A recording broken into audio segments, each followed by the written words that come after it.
국제의학 바이오저널의 연구에 따르면 블루베리의 이 폴리페놀 성분과 우유의 단백질의 이 친화성 때문에 블루베리와 우유를 함께 먹게 되면 블루베리의 항산화 성분이 대부분 파괴된다고 발표했어요. 그리고 우유에 함유된 칼슘은 블루베리의 이 안토시아닌 성분과 만나면 킬레이터화가 된다는데, 이것은 둘이 결합해서 덩어리를 만든다는 거예요. 그러면 당연히 불용성 물질이 되겠고 침전물이 생기고 우리 몸에서 녹거나 흡수가 되지 않겠죠. 그래서 몸 밖으로 배출이 된다는 소리예요. 이 과정에서 우리 몸에 머물면서 소화되지 않기 때문에 위와 장에 굉장히 큰 부담을 줄 수가 있고, 이 때문에 블루베리와 우유를 자주 섭취하거나 위와 장이 약하신 분들이 드실 경우에는 위장에 염증도 유발할 수 있고 위장관 질환이 생길 수가 있겠죠. 특히 신체 기능이 많이 떨어져 있고 나이가 많이 드신 분들이 이렇게 지속적으로 계속 드시면 위장에 안 좋을 수 있으니 주의해서 드시길 바래요. 블루베리 주스를 만들어 드실 때는 우유 대신 오트밀이나 물을 첨가해서 드시는 게 좋겠죠. 우유가 블루베리와 맞지 않는다고 해서 요거트도 맞지 않는다는 것은 아니에요. 요거트는 발효 과정을 거쳐 단백질이 쉽게 분해되기 때문에 항산화 성분의 흡수율을 오히려 높여줘요. 요거트에 냉동 블루베리를 얹어서 먹는 것은 좋은 블루베리를 먹는 방법이 되겠습니다. 블루베리를 드실 때 주의하셔야 할 분들도 있어요. 블루베리에는 살리실산이라는 성분이 있는데 이것 때문에 알레르기 반응을 일으키는 분들이 간혹 있거든요. 블루베리는 세계 10대 건강식품에 들어갈 만큼 우리 몸을 건강하게 하는데 굉장히 큰 도움이 되는 과일이에요. 최근 10년간 소비량이 가장 많이 늘어난 과일이기도 한데, 특히 50대 이상에서 굉장히 급속도로 섭취량이 늘어나고 있대요. 이렇게 섭취량이 급속도로 올라가고 있는 이유는 블루베리가 먹기에도 편하고 건강에도 좋다고 알려지고 있기 때문인데, 냉동 블루베리의 판매량도 요새 굉장히 많이 증가되고 있다고 해요. 냉동 블루베리를 씻지 않고 그냥 드시는 분들이 또 굉장히 많아지고 있어요. 누구는 그냥 먹어도 돼, 어떤 사람은 반드시 씻어 먹어야 돼, 의견이 굉장히 분분해요. 영상을 통해서 제가 블루베리 먹는 방법과 블루베리 효능, 함께 먹으면 안 되는 음식과 함께 먹으면 좋은 음식까지 블루베리에 대한 모든 것 제가 지금 알려드릴게요.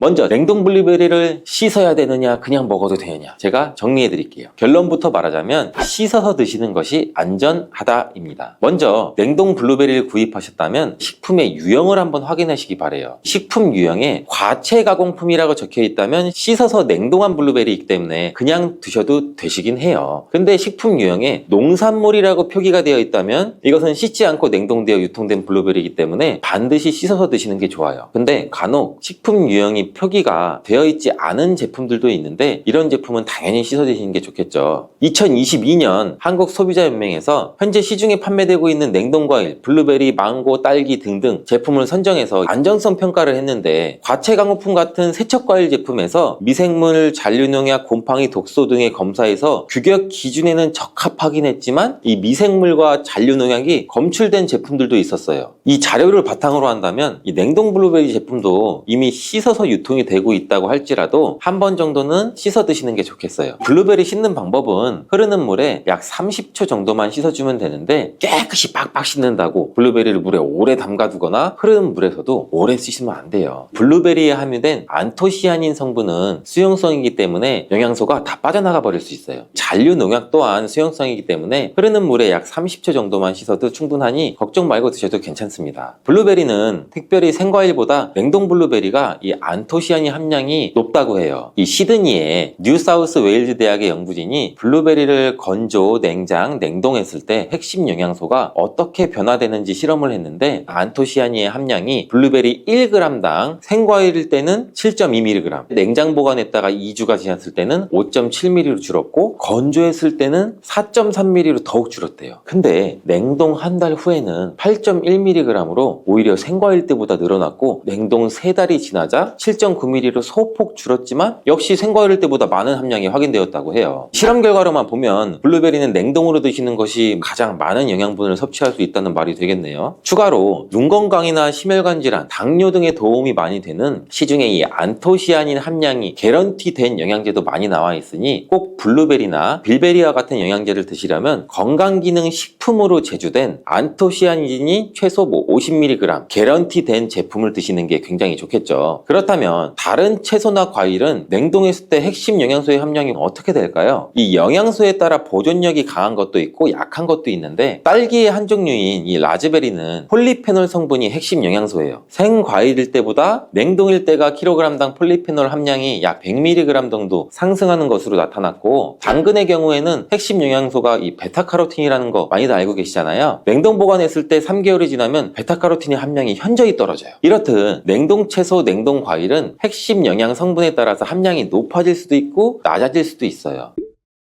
냉동 블루베리를 구입하셔서 보관할 때는 주의사항이 있어요. 판매되는 냉동 블루베리는 대량으로 포장되어 있는데 한 번에 드실 수가 없는 양으로 포장이 되어 있어요. 냉동 블루베리는 해동해서 드시게 되면 녹으면서 안토시아닌까지 함께 녹아 나오기 때문에 냉동실에서 꺼내 바로 드시는 게 가장 좋아요. 혹시나 해동이 되었다면 다시 냉동하시면 안 돼요. 해동이 되면서 미생물이 증식을 하게 되고 그 상태로 냉동을 하면 미생물까지 함께 냉동이 돼요. 그것을 드시면 당연히 복통이나 설사나 이런 걸 유발할 수가 있겠죠. 블루베리의 핵심 영양소인 안토시아닌은 폴리페놀의 일종으로 식물에 굉장히 많이 함유된 청자색을 띠는 성분이에요. 블루베리의 색깔이 짙은 보라색을 띠는 것은 바로 이 안토시아닌 성분 때문에 그런데, 안토시아닌의 과일변 함량에서는 빌베리 블루베리가 가장 높은 함량을 가지고 있는 것으로 알려져 있는데, 안토시아닌 함량이 높고 좋은 빌베리일수록 우리가 먹었을 때 입안에 보랏빛으로 착색이 심하게 되는 경우가 많아요. 인공색소가 아니기 때문에 전혀 걱정 안 하셔도 되고, 10분 정도 지나면 자연히 없어지니 시중에 빌베리, 블루베리가 포함된 건강기능 식품을 드셨을 때 오히려 착색이 되더라도 전혀 걱정하지 않으셔도 돼요. 안토시아닌의 가장 큰 효능은 눈을 건강하게 한다는 것. 이 안토시아닌은 로놉신의 제합성을 촉진시켜서 이 시력을 보호하고 백내장이나 안구건조 등 망막염 등 눈질환을 예방하기도 해요. 눈의 피로와 노화를 방지해서 초기 근시도 예방하는 것으로 알려져 있는데, 강력한 항산화 물질인 이 안토시아닌은 우리 몸의 활성산소를 제거해서 세포의 노화를 방지해주는데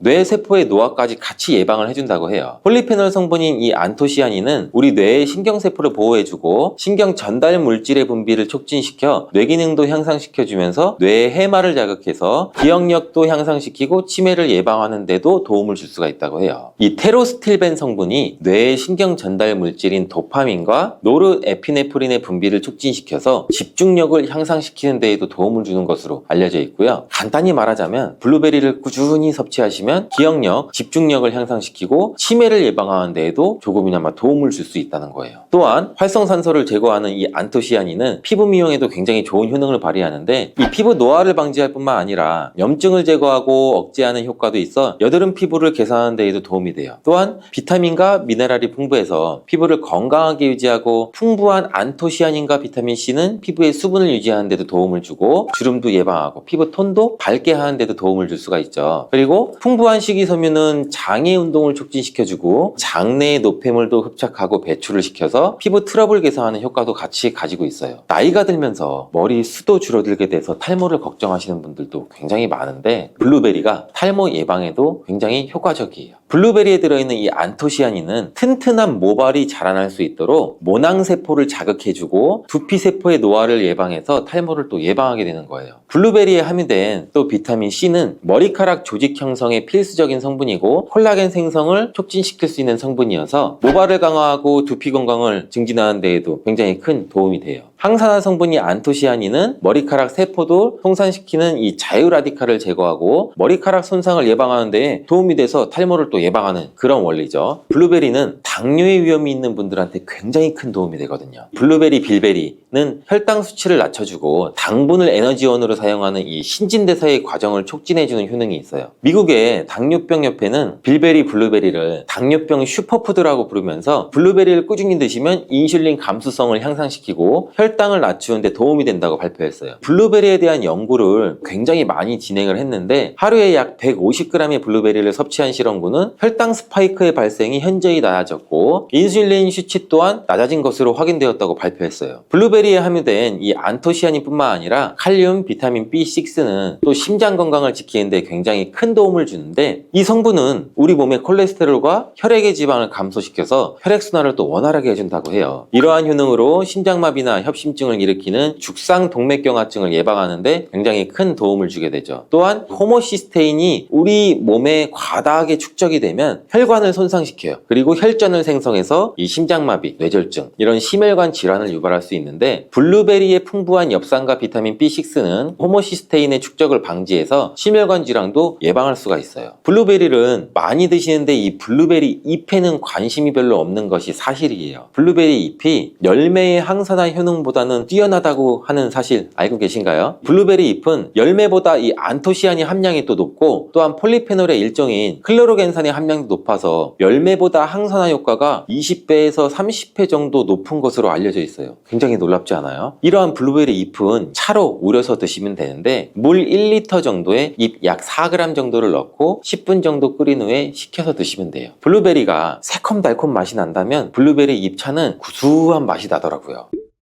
이렇게 좋은 블루베리도 함께 먹으면 안 되는 음식이 있는데 바로 우유예요. 깜짝 놀라지 않으셨나요? 보통 냉동 블루베리를 우유와 함께 믹서기에 갈아서 주스로도 쉐이크로도 많이 드시는데, 이렇게 되면 블루베리의 영양소가 파괴가 돼요. 국제의학 바이오저널의 연구에 따르면 블루베리의 이 폴리페놀 성분과 우유의 단백질의 이 친화성 때문에 블루베리와 우유를 함께 먹게 되면 블루베리의 항산화 성분이 대부분 파괴된다고 발표했어요. 그리고 우유에 함유된 칼슘은 블루베리의 이 안토시아닌 성분과 만나면 킬레이터가 된다는데, 이것은 둘이 결합해서 덩어리를 만든다는 거예요. 그러면 당연히 불용성 물질이 되겠고 침전물이 생기고 우리 몸에서 녹거나 흡수가 되지 않겠죠. 그래서 몸 밖으로 배출이 된다는 소리예요. 이 과정에서 우리 몸에 머물면서 소화되지 않기 때문에 위와 장에 굉장히 큰 부담을 줄 수가 있고, 이 때문에 블루베리와 우유를 자주 섭취하거나 위와 장이 약하신 분들이 드실 경우에는 위장에 염증도 유발할 수 있고 위장관 질환이 생길 수가 있겠죠. 특히 신체 기능이 많이 떨어져 있고 나이가 많이 드신 분들이 이렇게 지속적으로 계속 드시면 위장에 안 좋을 수 있으니 주의해서 드시길 바래요. 블루베리 주스를 만들어 드실 때는 우유 대신 오트밀이나 물을 첨가해서 드시는 게 좋겠죠. 우유가 블루베리와 맞지 않는다고 해서 요거트도 맞지 않는다는 것은 아니에요. 요거트는 발효 과정을 거쳐 단백질이 쉽게 분해되기 때문에 항산화 성분의 흡수율을 오히려 높여줘요. 요거트에 냉동 블루베리를 얹어서 먹는 것은 좋은 블루베리를 먹는 방법이 되겠습니다. 블루베리를 드실 때 주의하셔야 할 분들도 있어요. 블루베리에는 살리실산이라는 성분이 있는데 이것 때문에 알레르기 반응을 일으키는 분들이 간혹 있거든요. 블루베리를 드시면 입술이 붓거나 간지럽거나 복통과 설사의 증상이 나타난다면 즉시 블루베리 섭취를 중단하셔야 돼요. 그리고 블루베리에는 혈액을 묽게 만드는 비타민 K가 풍부하게 함유되어 있는데, 심장질환이가 뇌혈관 질환으로 이미 아스피린과 같은 혈전 용해제를 복용하시고 계신 분들이 블루베리를 과다하게 섭취하게 되면 문제가 발생할 수 있으니 적당히 드시길 바래요. 또한 사람에 따라서 블루베리가 일시적으로 혈당을 낮추는 효과도 가지고 있기 때문에 당뇨가 있는 분들이 블루베리를 과하게 섭취할 경우에는 저혈당 증세도 나타날 수 있어요. 어떤 음식이든 각자 우리 몸의 체질에 맞게 드시는 게 가장 좋겠죠. 호두와 같은 견과류는 지방이 많아서 산패가 쉽게 일어날 수가 있는데, 호두에 포함된 불포화 지방산은 산화가 되기 쉬워요. 산화가 진행되면 지방의 구조가 변형이 되고, 산화된 지방은 우리 몸에 염증을 일으키고 혈관에 손상도 줄 수 있는 그런 물질이죠. 이뿐 아니라 또 심혈관 질환까지 유발할 위험도 가지고 있고, 호두가 산패되면 아크릴아마이드라고 하는 유해 물질이 생성될 수 있는데, 이 물질은 발암 물질이죠. 이렇게 산패된 호두를 장기적으로 섭취할 때는 암에 대한 위험성도 증가시킬 수가 있어요. 그럼 산패돼서 변질이 일어난 호두는 어떻게 알 수 있을까요? 고소한 호두 좋아하시는 분들 굉장히 많으시죠. 호두는 그 자체로도 훌륭한 간식이지만 저는 달달하게 졸여진 호두강정이나 제과점에서 파는 호두과일을 커피랑 먹는 것을 좋아하는데, 이렇게 맛도 좋고 건강에 이롭다고 잘 알려진 호두, 그냥 막연하게 몸에 좋다고만 알고 있지 않으세요? 호두는 견과류의 일종으로 기원전 7000년 전 고대 인류가 친숙하게 섭취해온 식품이라고 해요. 인류가 이렇게 오래전부터 호두를 섭취해왔다니 아주 옛날부터 인류에게 많은 영양소를 적용해준 식품이에요. 호두에는 단백질이나 비타민이나 미네랄 등 여러 가지 영양소가 풍부하게 들어있는데, 이렇게 풍부한 영양소가 함유된 호두 가주는 우리 몸에 이로운 점 바로 알려드릴게요.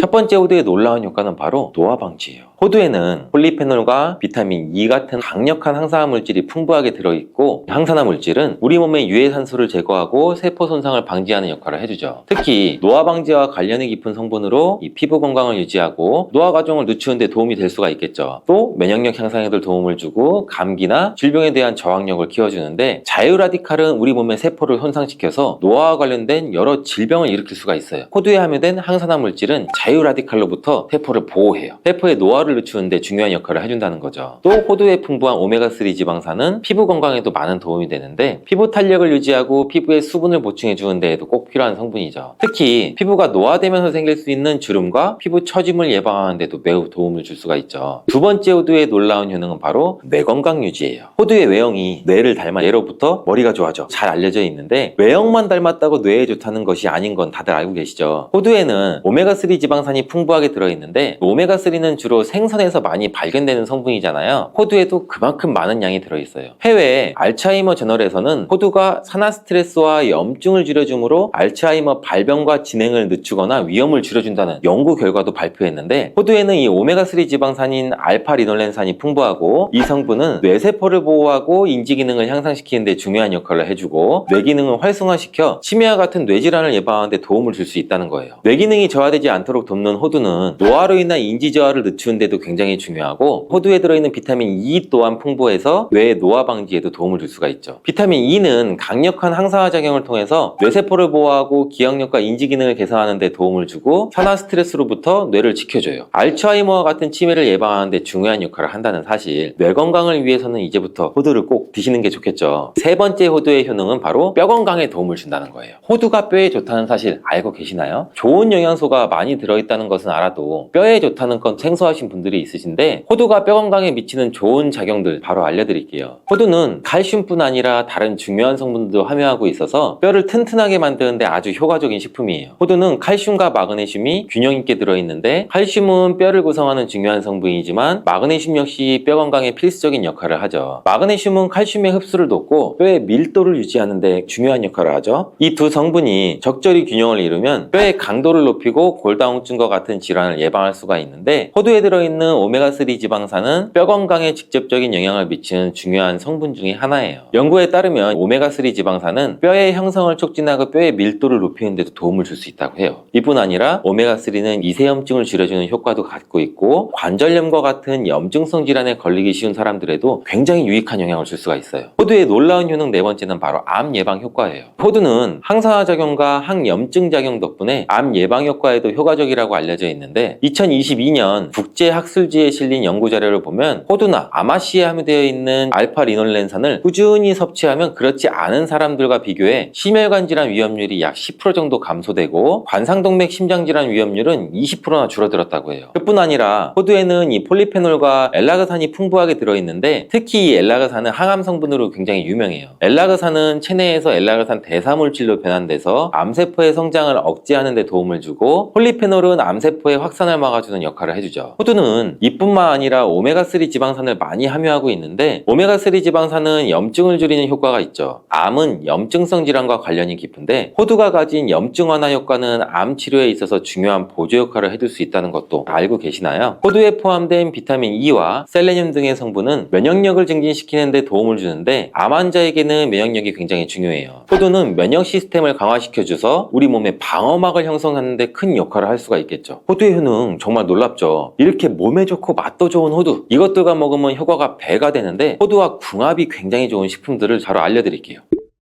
첫 번째는 요거트예요. 요즘 들어 그릭 요거트나 프로바이오틱스 같은 단어들 접해보셨잖아요. 요거트에는 단백질, 칼슘, 프로바이오틱스 등의 영양소가 풍부하게 함유되어 있는데, 호두에는 건강한 지방, 단백질, 식이섬유, 비타민, 미네랄 등등이 풍부하죠. 두 가지를 함께 섭취하면 영양소 조합을 통해서 다양한 영양소를 한 번에 섭취할 수 있어요. 요거트에 함유된 프로바이오틱스는 우리 장내 유익한 세균을 증식시키고 장 건강을 촉진하는 데도 도움을 줄 수가 있겠죠. 또 호두의 지방은 프로바이오틱스의 효능을 더욱 향상시켜 유지시켜 장 건강에 도움을 주고 오메가3 지방산과 같은 건강한 지방산을 요거트와 함께 섭취하면 호두의 지방이 소화와 흡수를 도와서 영양소의 흡수를 향상시킬 수 있다는 것도 꼭 잊지 말아주세요. 그리고 영양분뿐만 아니라 호두의 고소와 크리미한 식감과 요거트의 부드럽고 상큼한 맛은 잘 어울려요. 함께 섭취하시면 맛과 식감의 조화를 즐길 수가 있죠. 그러니 이제부터 요거트를 드실 때 호두와 함께 드시는 것도 추천드릴게요. 두 번째 호두와 환상의 궁합의 음식은 바로 바나나예요. 바나나는 호두와 함께 섭취하면 영양소의 균형을 맞출 수 있다는 사실 알고 계신가요? 바나나는 탄수화물과 천연당과 풍부한 식이섬유를 함유하고 있다고 잘 알려져 있는데 뿐만 아니라 바나나의 당은 호두 대비 신체에 더 빠르게 에너지를 공급해 준다고 해요. 호두에는 건강한 지방과 단백질이 풍부하게 함유가 되어 있다는 거 이제 잘 알고 계시잖아요. 이 성분들은 신체의 에너지를 지속적으로 유지하는 데 도움을 줘요. 그래서 바나나와 호두 이 두 가지를 함께 섭취하면 서로 보완적인 영양소를 한 번에 섭취할 수 있고 영양소의 흡수 또한 더 쉽고 오랫동안 지속이 되도록 도와준다는 거죠. 영양뿐 아니라 호두의 식감과 바나나의 부드럽고 달콤한 맛은 잘 어우러지는데 함께 갈아서 스무디로 한번 섭취해보세요. 달달한 바나나의 맛과 호두의 고소한 향이 의외로 조화로워서 맛과 식감, 영양소까지 한 번에 즐길 수가 있어요. 이렇게 고소하고 맛도 좋고 몸에도 정말 좋은 호두, 그렇다고 해서 너무 과하게 섭취해도 안 좋다는 사실. 호두는 건강에 매우 좋은 식품이지만 모든 식품들이 그러하듯이 호두도 적정량을 섭취해야 되는데 과연 하루에 얼마나 먹어야 되는지, 몸에 좋은 호두를 잘못된 방법으로 섭취하면 몸에 치명적인 독이 될 수 있다는 사실. 호두 섭취 시 주의할 점을 제가 바로 알려드릴게요. 호두를 섭취할 때 유의할 점, 첫 번째는 알러지 반응이에요. 호두는 견과류 중 알러지를 유발시킬 수 있는 식품인데 일부 사람들에게 알러지 반응을 일으킬 수가 있대요. 호두 알러지가 있는 경우 호두를 섭취했을 때는 입술이나 혀, 또 얼굴이 부풀거나 호흡곤란을 겪을 수가 있는데 이는 개개인의 신체 증상에 따라서 매우 위험할 수도 있고 다르죠. 경우에 따라서는 굉장히 심할 수도 있고 이런 증상이 발생되면 즉시 호두 섭취를 중단하고 필요시 의사와 상담해야 되고 호두 섭취 시 주의할 점 두 번째는 과도한 섭취예요. 이 호두는 100g당 약 650칼로리로 매우 고칼로리 음식이에요. 하루 섭취량을 과도하게 초과하면 오히려 체중 증가를 유발할 수가 있는데 호두에는 지방이 많이 함유되어 있지만 대부분 불포화 지방이라 건강에 유익하다고 알고 있겠죠. 근데 칼로리가 높기 때문에 적정량을 섭취하는 것이 중요해요. 하루에 약 20-30g 정도, 이건 약 5알에서 7알 정도인데 쪽으로 봤을 때는 10개에서 15쪽 정도 돼요. 호두를 섭취할 때는 꼭 기억해 주세요. 호두 섭취 시 유의할 점 세 번째는 변질이 일어난 호두 섭취죠. 호두와 같은 견과류는 지방이 많아서 산패가 쉽게 일어날 수가 있는데 호두에 포함된 불포화 지방산은 산화가 되기 쉬워요. 산화가 진행되면 지방의 구조가 변형이 되고 산화된 지방은 우리 몸에 염증을 일으키고 혈관에 손상도 줄 수 있는 그런 물질이죠. 이뿐 아니라 또 심혈관 질환까지 유발할 위험도 가지고 있고 호두가 산패되면 아크릴아마이드라고 하는 유해 물질이 생성될 수 있는데 이 물질은 발암 물질이죠. 이렇게 산패된 호두를 장기적으로 섭취할 때는 암에 대한 위험성도 증가시킬 수가 있어요. 그럼 산패돼서 변질이 일어난 호두는 어떻게 알 수 있을까요? 이러한 호두를 구분하는 방법은 먼저 색상을 보는 거예요. 신선한 호두는 갈색이나 황금빛을 띠는데 산패된 호두는 색이 어둡게 변하고 부패한 느낌이 들어요. 또 산패된 호두는 비린내나 신내가 날 수 있고 신선한 호두는 자연스러운 고소한 향이 나요. 또한 맛도 다른데 신선한 호두는 말 그대로 고소한 맛인 반면 산패된 호두는 씁쓸하거나 오래된 기름향이 나죠. 썩은 것 같이 불쾌한 맛이 날 수가 있겠죠. 신선한 호두를 골랐다면 산패되지 않게 보관 반복도 중요한데 호두는 잘못 보관하면 쉽게 산패되기 때문에 주의가 필요해요. 호두는 원래의 껍질을 유지하는 것이 좋은데 껍질을 벗기지 않고 보관하면 외부에서의 영향이 미치는 걸 줄일 수가 있어 오랫동안 신선하게 유지가 되는데 하지만 호두를 먹을 때마다 까야 되는 이 번거로움이 있잖아요. 이미 까진 호두를 많이 구입하시잖아요. 이런 호두는 공기와 빛에 노출되면 산패가 촉진되기 때문에 공기와의 접촉을 최소화해서 밀봉할 수 있는 용기에 담아 보관하거나 진공이나 밀봉팩을 사용하는 것이 좋아요. 호두는 온도와 습도에 민감해서 서늘한 냉장고에 보관하는 것이 가장 좋고 이미 껍질을 벗긴 호두는 쉽게 산패할 수 있으니 냉장 보관 필수적이라는 거 잊지 마세요. 보통 여성의 경우에 폐경이 오면서 이제 골밀도가 떨어지고 골다공증이 오게 되는 경우들이 많죠. 이 골다공증을 예방하기 위해서 보통 뭘 드실까요? 그렇죠. 칼슘제를 섭취하게 되고 또 필요한 경우에는 병원에 가서 처방약을 받아서 복용을 하게 되는데요. 깻잎에는 이 칼슘이 굉장히 많이 들어 있습니다. 채소 중에 칼슘의 왕이라는 시금치보다도 무려 7배 정도나 많은 양이 들어있고요. 우유보다도 2배나 더 많은 칼슘을 가지고 있습니다. 그런데 이 칼슘은 몸의 흡수율이 좀 낮은 특징이 있는데요. 그래서 칼슘 영양제를 복용을 해도 효과가 약한 경우들이 좀 있습니다. 깻잎에 많이 들어있는 성분 중에 그런데 비타민 K가 있는데요. 이 비타민 K는 칼슘의 대사에 관여하는 오스테오칼신이라는 단백질을 활성화시키는 역할을 합니다. 이 오스테오칼신의 역할이 혈관 속에 있는 칼슘이 뼈로 이동하는 것을 도와주기 때문에 조금 더 직접적으로 이 골밀도를 높이는 데 도움을 주게 됩니다. 여러분, 깻잎은 이렇게 드셔야 치매가 예방이 되고 뼈가 튼튼해집니다. 식탁 위에 명약이라는 깻잎, 우리가 고기 쌈 싸 먹을 때도 먹고 깻잎 찜으로도 먹고 그리고 깻잎 장아찌로도 먹고 아주 여러 가지 방법으로 많이들 드시고 계시죠? 이렇게 우리나라에서는 많이 먹는 깻잎인데 외국에서는 아무도 먹지 않는다는 사실 알고 계신가요? 깻잎은 우리나라에서만 먹는 채소랍니다. 그런데 여러분, 이 깻잎에 대해서 얼마나 알고 계실까요? 저희 어머니가 7순이 넘으셨는데 평생 그렇게 깻잎을 많이 드셨지만 깻잎이 얼마나 좋은지는 잘 모르시더라고요. 그래서 오늘 이 깻잎의 8가지 효능과 세척, 그리고 보관법, 그리고 먹는 방법까지 깻잎의 모든 것을 완벽하게 알려드릴게요.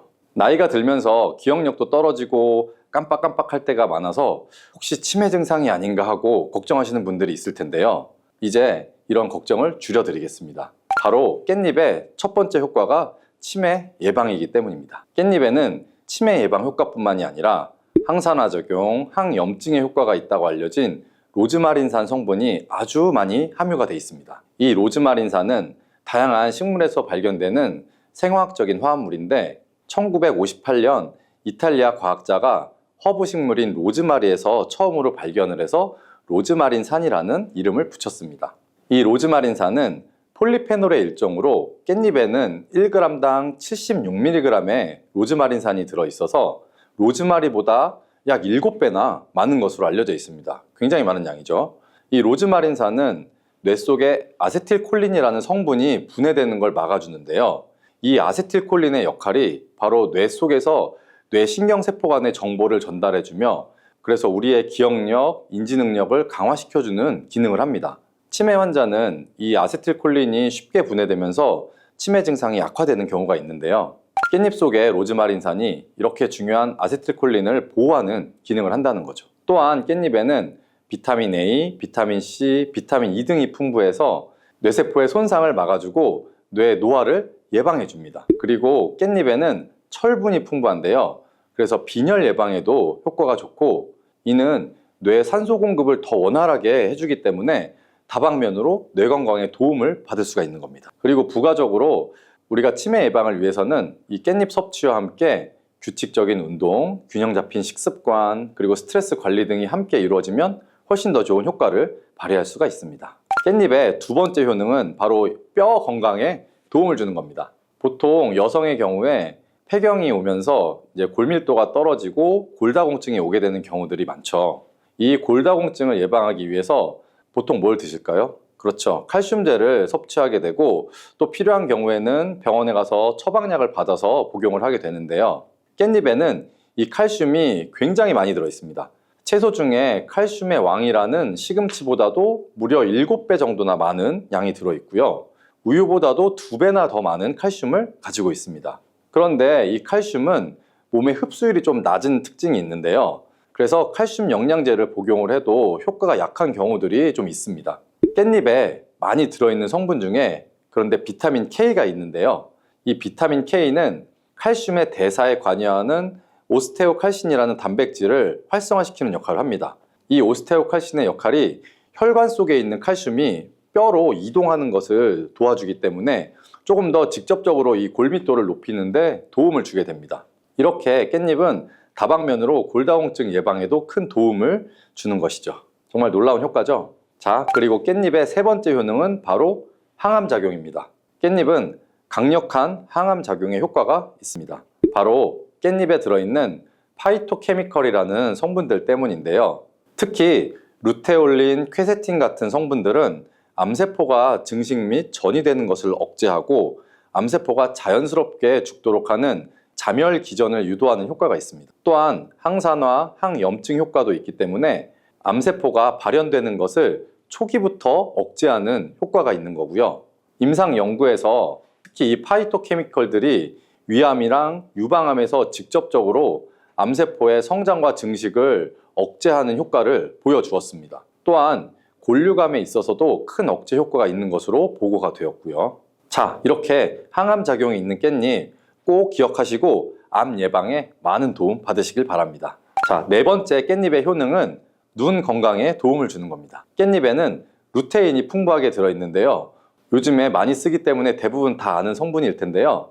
루테인은 눈의 망막에 축적이 되는 항산화제로서 자외선에 의해 발생하는 활성산소를 제거해서 눈의 노화를 예방하고 시력을 유지하는 데 반드시 필요하고요.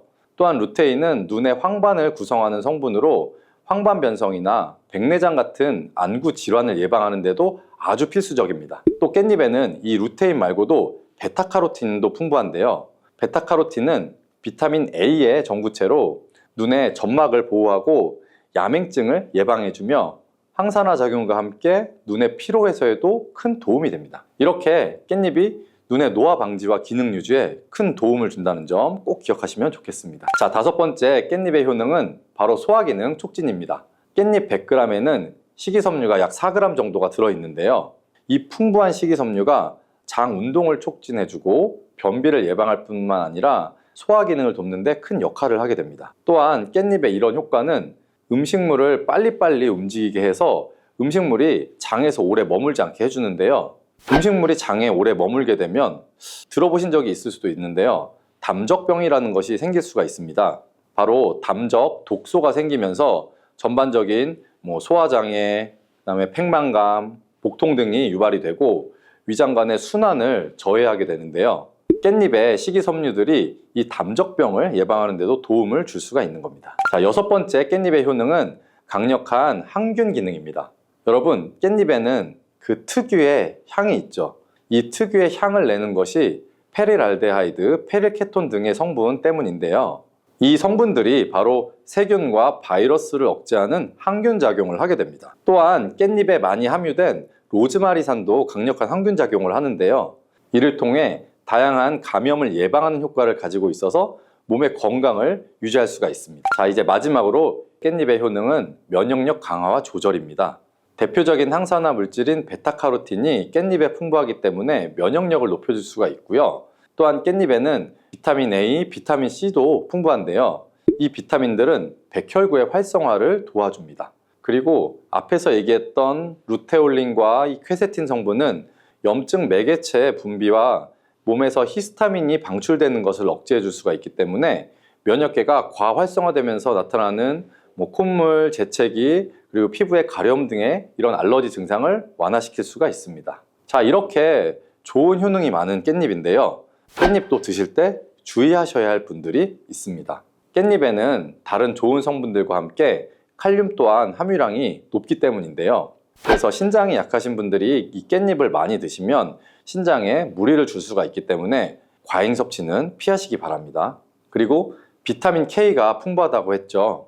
바로 이 비타민 K는 혈액을 응고시키는 효과가 있습니다. 그래서 처방약으로 혈전 영해제를 복용하시는 분들이 이 깻잎을 많이 드시게 되면 약의 효과가 약간 떨어질 수가 있습니다. 일상적으로 가볍게 드시는 정도는 크게 무리가 없고 상관이 없지만 과량 드시는 거는 피하시는 것이 좋습니다. 깻잎은 또 하나의 주의사항이 있는데요. 그건 바로 잔류 농약입니다. 국립농산물품질관리원에서 조사를 한 적이 있는데요. 잔류 농약 수치가 깻잎, 상추, 부추 순으로 깻잎이 가장 많게 나왔습니다. 자, 그 이유가 있는데요. 깻잎 뒷면에 보시면 어떻죠? 까칠까칠한 잔털 같은 것들이 많이 있죠. 이 잔털 때문에 농약뿐만이 아니라 다른 이물질, 벌레 알 이런 것들이 잘 달라붙어 있습니다. 그래서 깻잎은 세척이 아주 중요한데요. 자, 세척하는 방법도 알려드릴게요. 깻잎은 흐르는 물에만 그냥 씻으면 절대 안 되고요. 깻잎의 상한 부분이나 검게 변한 꼭지 부분은 반드시 잘라주시고 물에 푹 담가주시는 게 좋습니다. 그리고 여기에 식초를 조금 넣고요. 한 5분 정도 기다려주세요. 그리고 그 후에 깻잎을 한 장씩 떼어내서 흐르는 물에다가 앞뒷면을 잘 씻어주시면 됩니다. 세척이 어렵진 않습니다. 그렇죠? 깻잎은 또한 금방 검게 변하게 돼서 보관하기가 약간 어려운 채소 중에 하나인데요. 그 보관법도 바로 알려드릴게요. 깻잎은 낮은 온도에 약하고 보관할 때 수분이 없으면 금방 시들어 버립니다. 그래서 우리가 이걸 오래 보관할 수 있는 방법은 일단 깨끗이 씻은 깻잎의 물기를 너무 탈탈 털지 마시고요. 혹시 탈탈 터셨으면 지퍼백 안에다가 물을 약간만 넣어주시면 됩니다. 그렇게 해서 깻잎의 꼭지를 아래로 향하게끔 밑으로 넣어주시고요. 그러면 아래쪽에 고인물에 이 깻잎의 꼭지가 살짝 잠기기 때문에 물을 흡수하게 돼서 금방 시들지 않을 수가 있습니다. 그리고 냉장고에 문짝에 세워서 보관을 해주시면 되는데 냉장고의 안쪽은 온도가 상대적으로 낮기 때문에 안쪽보다는 바깥쪽 문에 보관하시는 것이 깻잎을 조금 더 오래 보관하실 수가 있습니다. 자, 그리고 깻잎은 먹는 방법이 중요한데요. 깻잎을 생으로 먹을 때도 좋지만 찜으로 먹을 때 영양소 흡수를 더 많이 할 수가 있습니다. 자, 간단하면서도 맛도 좋고 영양도 좋은 깻잎찜 만드는 방법을 바로 알려드릴게요. 우선 잘 씻은 이제 깻잎을 준비하시고요. 그리고 양념장을 만들어야 됩니다. 양념장에는 고춧가루 1스푼, 또 간장 1스푼, 그리고 물을 한 5스푼 정도를 넣어주시는데요. 여기에 다시마 육수가 있으면 더 좋습니다. 그리고 설탕 1스푼, 매실청 1스푼, 그리고 들기름을 2스푼 정도 넣어주시고요. 양파 반 개 정도를 잘 다진 다음에 양념장에 넣어주시고 잘 섞어주세요. 들기름을 사용하게 되면 향도 좋을 뿐 아니라 들기름에는 항염증에 효과가 좋은 감마리놀렌산이 풍부하기 때문에 아토피나 피부 건조증이 있으신 분들은 도움을 받으실 수가 있고요. 그리고 깻잎과 들기름을 같이 조리하면 깻잎의 풍부한 항산화 성분인 베타카로틴의 흡수율을 올려주는 효과도 있습니다. 자, 오늘 알려드릴 이 깻잎찜은 불을 사용하지 않고 전자레인지를 이용할 건데요. 전자레인지 용기에다가 깻잎을 넣고 양념장을 잘 묻혀주시면 됩니다. 또 깻잎을 넣고 양념장을 묻혀주시고 이렇게 겹겹이 깻잎을 잘 넣어주신 다음에 랩으로 덮어주시고 숨 구멍을 몇 개 퐁퐁 뚫어주세요. 그리고 전자레인지에 놓고 한 2분 정도 돌려주시면 끝입니다. 어때요? 정말 간단하죠? 자, 두 번째 깻잎을 먹는 방법은 바로 깻잎 두부 계란전입니다. 아마 드셔보신 분도 있을 텐데요. 먼저 잘 씻은 깻잎을 채를 썰어 주시고요. 여기에다가 두부를 반모 정도 면포에 걸러서 물기를 짜주시면 됩니다. 그리고 계란을 2개 정도 넣어서 소금으로 해주셔서 간을 좀 해주시고요. 그리고 전체를 잘 섞은 다음에 반죽을 해서 이제 팬에다가 잘 부쳐주시면 되는데요. 이렇게 같이 먹는 이유가 있습니다. 그 첫 번째는 깻잎을 계란과 함께 먹으면 치매 예방 효과를 극대화시킬 수가 있기 때문이에요. 깻잎에 로즈마린산이 아세틸콜린이 분해되는 것을 막아준다고 했었죠, 앞에서. 계란 노른자 속에 풍부한 콜린이 바로 이 아세틸콜린의 양을 증가시켜서 인지 능력 저하나 기억력 개선을 도와줄 수가 있기 때문이에요. 그리고 두 번째로 두부에는 비타민 D의 함량이 아주 풍부하기 때문인데요. 두부 100g에는 우리가 하루에 섭취해야 되는 비타민 D의 양의 약 40배나 많은 비타민 D가 들어있다고 하네요. 그래서 깻잎에 풍부한 칼슘이 이 두부의 비타민 D와 만나서 흡수율이 극대화되는 것입니다. 이렇게 깻잎을 계란, 두부와 함께 복용하시면 치매 예방과 골다공증 예방에 아주 좋은 음식이 되는 겁니다. 간단하고 영양이 풍부한 깻잎 두부 계란전 꼭 한번 해 드셔보세요. 이 양배추, 사과, 당근 이 주스도 정말 많이 갈아 먹어요. 이 세 가지를 함께 갈아 드시면 정말 좋은 장수식품이 돼요. 당근은 혈액 생성을 촉진시키고 혈액순환을 원활하게 해서 눈 건강을 좋게 하는 효능이 있고, 사과는 피로를 회복시키고 기관지를 촉촉하게 해서 천식을 예방시키는 효과도 있잖아요, 배처럼. 또 세 가지 모두 식이섬유가 풍부해서 장 건강에 정말 좋은데 장 운동을 촉진하고 변을 묽게 해서 배변 활동에 도움을 주게 되죠. 이 세 가지를 함께 드시면 이런 효능들이 극대화돼서 정말 보약이나 다름없는 음식이 되죠. 그런데 생으로 드시라니까 혹시 농약이 걱정되시기도 하죠. 오늘 영상에서는 양배추가 농약 범벅이라는 소문이 있는데 정말 양배추가 농약 범벅인지 재배 과정을 한번 살펴보면서 알아볼게요. 양배추를 키울 때 농약을 많이 치는 거는 사실이에요. 여러분, 요즘 많이 드시는 양배추는 과연 어떻게 드시고 계신가요? 양배추가 건강에 좋다는 사실은 다들 알고 계시죠? 양배추는 특히 이 위 건강에 좋은 대표적인 채소로 알려져 있는데, 이 양배추를 이용한 위장약이 많이 만들어지는 만큼 위장에 좋은 영양소가 많이 함유되어 있어요. 양배추는 위장뿐 아니라 여러 가지 몸에 좋은 효능이 있는 풍부한 성분들이 함유가 되어 있는데, 근데 이런 양배추도 잘못 드시면 오히려 건강에 독이 될 수 있다는 사실 알고 계신가요? 먼저 양배추의 부작용과 양배추의 효능 세 가지, 그리고 양배추와 함께 먹으면 보약이 되는 음식과 먹는 방법까지 양배추에 대한 모든 것을 알려드릴게요. 이 양배추에는 칼륨, 칼슘, 비타민 C, 비타민 U, 식이섬유 정말 많은 성분을 함유하고 있죠. 근데 비타민 C는 들어봤는데 비타민 U? 이건 뭘까요? 사실 비타민 U는 비타민은 아니에요.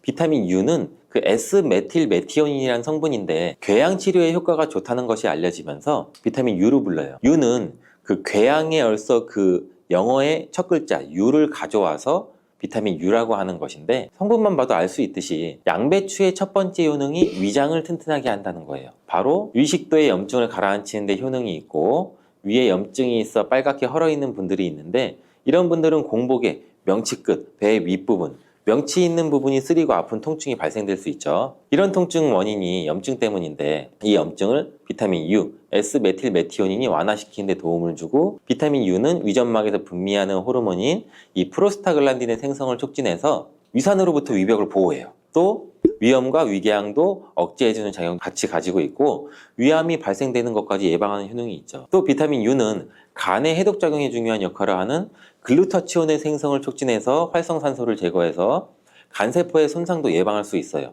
그래서 간 기능을 개선하는 데도 도움을 줄 수가 있죠. 사실 이 비타민 U는 십자화과 채소에는 풍부하게 함유가 되어 있어요. 십자화과 채소라면 뭐 양배추, 브로콜리, 배추부 등등이 포함되죠. 100g당 약 비타민 U가 함량이 약 배추에는 39mg, 무에는 11mg, 브로콜리에는 18mg, 양배추에는 무려 46mg로 이 십자화과 채소 중에서 가장 많은 함량이 들어있고, 양배추는 부위에 따라서도 비타민 U 함량이 달라져요. 푸른색의 겉잎, 하얀색의 속잎, 그리고 심지로 구성되는데 100g당 겉잎에는 26.1mg, 속잎에는 46.3mg, 심지에는 30.6mg 함유가 되어 있어요. 겉잎보다 속잎에 더 많이 함유가 되어 있죠.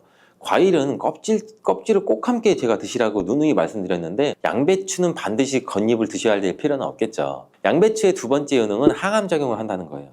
그리고 양배추에는 항암작용이 뛰어난 글루코시놀레이트라는 성분이 풍부한데, 이 성분은 그 미로시나아제라는 효소에 의해서 설포라판과 인돌3카비놀이라는 성분으로 전환이 돼요. 이 인돌3카비놀은 호르몬의 균형을 조절해주는 효능이 있는데, 특히 에스트로겐 대사에 영향을 미쳐서 호르몬 균형을 조절하는 데 중요한 역할을 해요. 그래서 여성 호르몬 관련 건강 문제에 도움을 줄 수가 있죠. 또한 유방암이나 자궁경부암 발생을 억제하는 기능도 하고, 미국 미시건 주립 연구팀에서 발표를 한 적이 있어요. 실제로 양배추를 일주일에 3회 이상 섭취한 여성들이 일주일에 1회만 섭취한 여성에 비해서 유방암 발생률이 약 72%나 낮은 것으로 보고했고, 또한 글루코시놀레이트는 백혈구와 면역 단백질인 사이코카인 조율 능력이 굉장히 뛰어나서 방광암이나 유방암, 간암 등의 강력한 항암 효과를 보이는 것으로 알려져 있어요. 양배추의 세 번째 효능은 정말 중요한 효능인데, 바로 몸에 진액을 보충해주는 효능이에요. 몸에 진액이 부족하면 아무리 좋은 약을 드셔도 효과를 못 봐요. 온몸 구석구석 질병에 걸릴 가능성이 높아져요. 이 몸의 진액이라고 하면 혈액이나 림프액, 조직액, 음식물 섭취 시 흡수되는 영양물질, 몸 안에 조직에서 분비되는 점액질, 호르몬, 우리 몸의 모든 생명을 유지하기 위해서 필요한 모든 체액이 바로 진액이에요. 몸 안에 수분 같은 것들은 전부 다 진액이라고 보시면 되는데, 이 진액이 몸에 부족하면 여러 증상이 나타나요.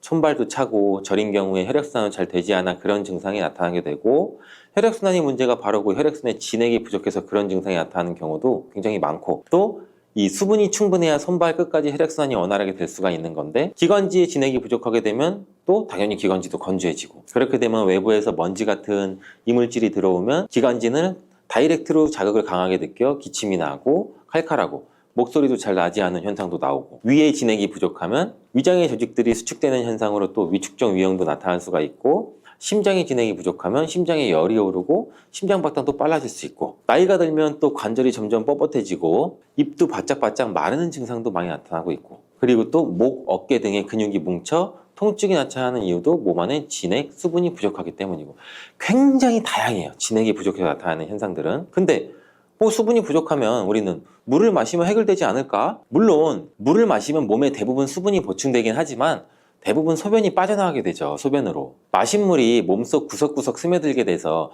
몸에 진액을 보해주려면 물만 마셔서는 절대 해결이 되지 않아요. 물이 우리 몸에 들어왔을 때 몸속에 잡아들 수 있는 힘이 부족한데, 이런 역할을 하는 것이 양배추예요. 양배추는 몸의 진액 보충을 위해 한의학에서 많이 처방하기도 하는데 이 진액을 채우고 뇌를 보호하는 뇌수와 뼛속의 골수를 채워주는 역할도 같이 하는 것으로 알려져 있어요. 이렇게 좋은 양배추도 잘못 드시면 부작용이 발생할 수가 있는데 양배추를 드실 때 주의하셔야 하는 분들 4가지 유형에 대해 알려드릴게요. 첫 번째는 과민성 대장증후군이 있으신 분들이에요.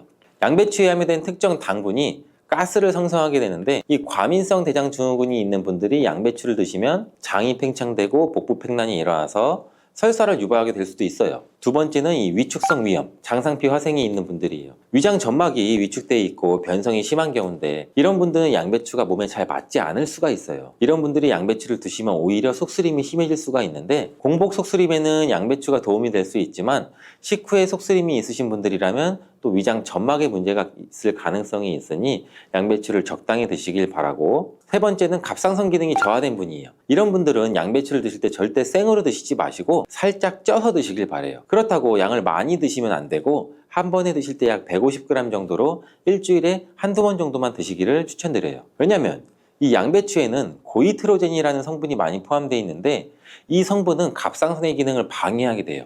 양배추를 지속적으로 드시면 갑상선 문제를 유발할 수도 있죠. 근데 이 고이트로젠에 열을 가하면 이 성분이 비활성화가 되기 때문에 쪄서 드시라는 거예요. 다만 갑상선에 문제가 전혀 없는 분들이라면 양배추를 생으로 조금씩 드시는 것도 괜찮죠. 양배추에는 이 설포라판이라는 성분이 있는데 이 성분은 강력한 항암이나 항산화 작용을 하는 좋은 성분인데 양배추에 열을 가하게 되면 이 성분은 다 사라져요. 그러니 갑상선에 문제가 없으신 분들은 양배추를 그냥 생으로 드셔서 양배추의 좋은 효능을 통해 건강을 챙기시길 바래요. 네 번째는 고혈압이나 뇌경색 등의 문제로 이 아스피린과 같은 혈전 용해제 같은 약을 복용하시는 분들인데, 왜냐면 양배추에는 비타민 K라는 성분이 들어있는데 비타민 K는 지혈작용을 하는 기능이 있어요. 이 지혈작용이 뭘까요? 혈액을 말 그대로 빨리 굳게 만드는 거죠. 근데 이 혈액을 묽게 만드는 약을 드시는 분들이 양배추를 드시게 되면 비타민 K와 충돌하게 되어 복용하시는 약의 효과를 떨어뜨리거나 다른 부작용을 일으킬 수가 있을 가능성이 있어요. 그렇다면 양배추를 드실 때 어떻게 먹는 것이 가장 좋을까요? 정답은 바로 양배추를 그냥 생으로 드시는 게 가장 좋아요. 왜냐하면 비타민 U나 C와 같은 좋은 성분들은 열에 약해서 이 조리 과정으로 인해서 파괴가 되기 때문인데 양배추는 생으로 드시기 참 그래도 어렵잖아요. 그래서 양배추를 생으로 드실 수 있는 방법을 알려드릴게요. 갈아서 주스로 드시면 돼요. 이때 양배추만 갈아 드시면 맛이 굉장히 없잖아요. 양배추와 함께 갈아 드시면 맛도 좋고 보약이 되는 음식 3가지를 제가 바로 알려드릴게요.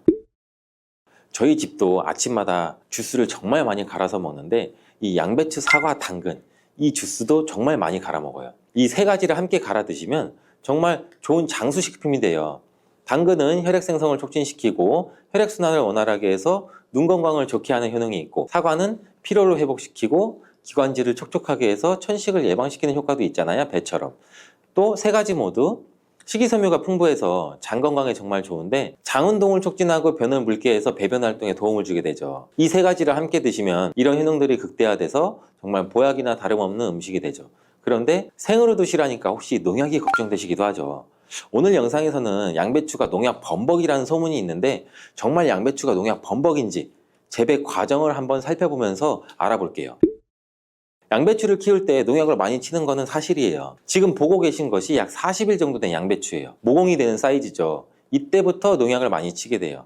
다음으로 60일 정도 된 양배추이고 이때도 우리가 알고 있는 양배추의 모양은 아니죠. 아직 더 많이 자라야 돼요. 다음은 100일 정도 재배된 양배추예요. 입이 생각보다 크죠. 양배추의 모양은 보통 동그라니 공처럼 생겼는데 이것은 꼭 다른 채소처럼 생겼어요. 120일 정도 되면 이렇게 자라는데 가운데 보이시나요? 가운데 동그랗게 생긴 거 있죠.